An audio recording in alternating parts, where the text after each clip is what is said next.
سلام. بیا با هم قایمشک بازی کنیم. باشه اومدم. من چشم میذارم. 1 2 3 اومدم. کجایی؟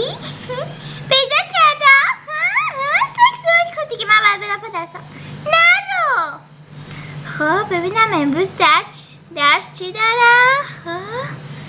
سارا بیا غذاتو بخور. چشم اومدم.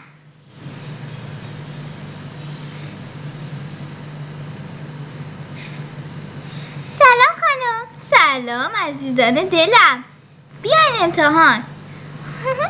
خب ببینم سارا چی نوشته. برو ور. من بلد نیستم. خب بچه ها وقت تمام. خب ببینم چی نوشتن. نرگس اشتباه، سارا درست.